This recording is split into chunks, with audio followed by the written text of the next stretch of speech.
प्रभु यीशु मसीह के नाम में आप सभी को शालोम। आज की प्रतिज्ञा, तुझे बुद्धि और विवेक से बड़ा मन देता हूँ। पहला राजा 3 अध्याय 12 वचन। तुझे बुद्धि और विवेक से बड़ा मन देता हूँ। भाइयों और बहनों, आज परमेश्वर हमसे प्रतिज्ञा कर रहे हैं, वह हमें बुद्धि और विवेक से बड़ा मन देगा। कुछ लोग सोचते होंगे कि परमेश्वर की दी जाने वाली बुद्धि और विवेक सिर्फ आत्मिक जीवन में, आत्मिक अभिवृद्धि में ही काम आता है। ऐसा बिल्कुल नहीं है। बुद्धि यहोवा ही देता है।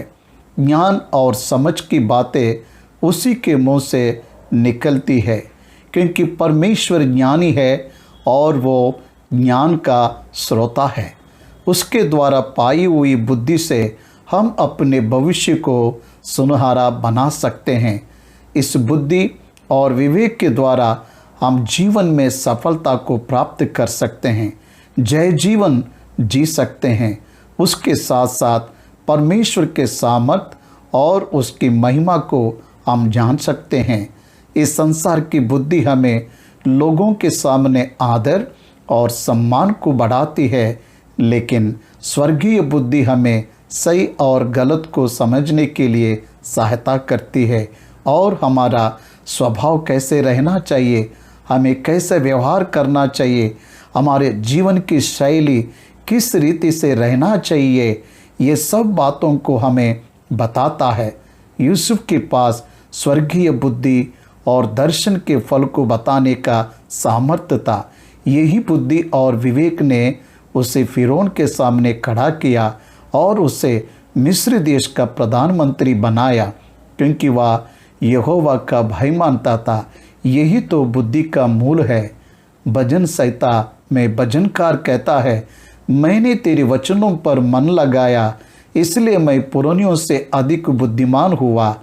परमेश्वर चाहता है कि हम आत्मिक उन्नति के साथ हर बातों में उन्नति करें।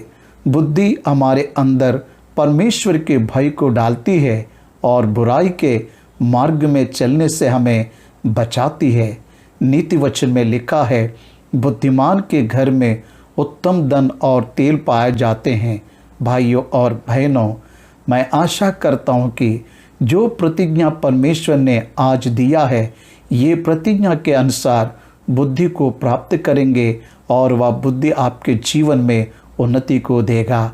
परमेश्वर आपको आज की प्रतिज्ञा के अनुसार बुद्धि और विवेक से भर देगा। आइए हम मिलकर प्रार्थना करेंगे। हे सर्वशक्तिमान परमेश्वर पिता, हम धन्यवाद करते हैं, आप ही ज्ञान का स्रोता है।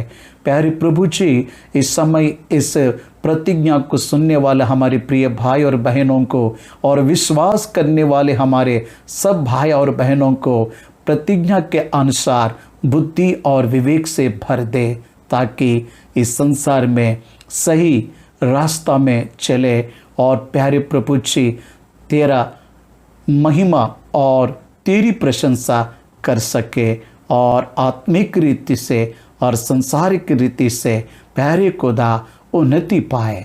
यीशु मसीह के नाम से इस प्रार्थना को मांगते पिता, आमीन, आमीन, आमीन।